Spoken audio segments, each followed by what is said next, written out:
They told you your home was too big. Then they told you it was too small. They told you to downsize, upsize, optimize. But here's the thing no one tells you. There's no perfect size. And if you've been feeling frustrated for your home size, then this video might be the right one for you.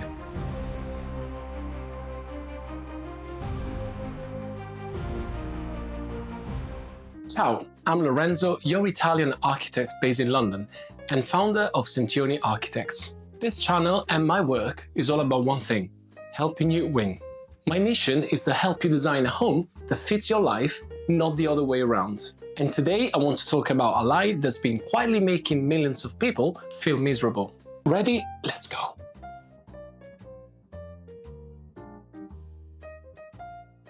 For years, we've been sold the idea that there's a right size for a home. Are you and your family? Surely you need 3 bedrooms, right? Even if one sits empty for years. Living alone, you still need a huge open-plan kitchen and a formal dining room you'll probably never use. See, I'm not convinced that the perfect life we've been sold through TV shows, glossy property listing, and Pinterest boards is right for any one of us. In fact, these houses were designed with standards that were not made for you. They were made to sell more houses, to hit planning quotas, and to fit zoning codes.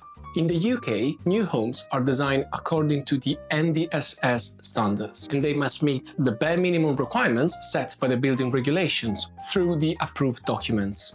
These do not provide comfort. In fact, what they do, they just ensure the developers meet the bare minimum legal requirements, so they only guarantee just enough space to legally call a room livable. Some developers don't actually design homes to make your life better. They design homes according to legal requirements, they then dress them up with trendy kitchens and fake wooden floors. In London, for example, you might easily end up with a 50 square meter flat carved out of a Victorian house, slapped on Rightmove for £600,000. Yes, that's for real. And it's not better in the United States. Most cities use outdated formulas like the Internationally Residential Code, or IRC, where a bedroom legally needs just 70 square feet. Think about it, that's even smaller than most walk-in closet from HGTV. So what happens? You end up buying the house you were supposed to want, and you still feel uncomfortable. Too much space where you don't need it, too little where you do. It just doesn't feel right.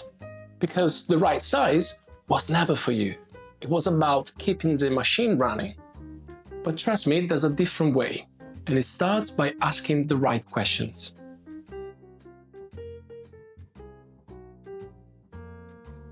I once worked with a client in Rome, a real estate agent. He had this flat that, by the books, was a bit too big for one person. But when he talked about it, his eyes lit up.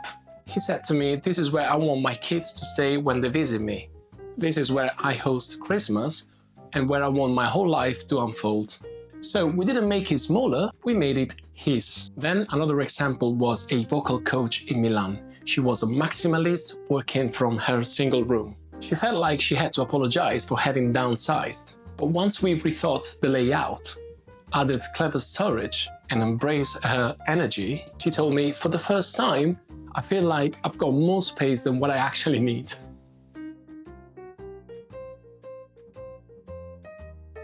So here's what I've learned from designing homes for several different clients. The perfect size, it does not exist. There's no magic number, no universal square footage that fits everyone's life. What truly exists is your rhythm, your story, and your future. Some people I met thrive in 200 square feet. Every inch is a reflection of their life. Others need space for 3 generations, a sprawling kitchen, and rooms full of memories. You see, neither of them is wrong. What's wrong is the shame we're made to feel for wanting what we actually need. If your home doesn't fit your life, it's not because you failed. It's because the rules that tell you what should work were never written for you in the first place. They were written to sell you an idea. And that idea leaves so many of us questioning why our homes don't feel right, even if they technically fit the standards. So the real question isn't what size is perfect. The question is, what size makes you feel at home? Thanks for watching the video, and remember, you don't need to justify wanting more space or less. You don't need to follow the trend or shrink for it. Yes, you know, I'm talking about downsizing. I made a video about it, check it out. So tell me in the comments, have you ever felt judged for the size of your home? Too small? Too big? You know, let's talk about it. I want to hear your opinion. Because, you know, as an architect, I truly believe that you deserve a home that reflects your life. If you enjoyed this video, don't forget to hit like, subscribe, and turn on the notification bell. There will be more videos coming every Sunday at 5 p.m. GMT. GMT is UK time. I'll see you next week. Ciao.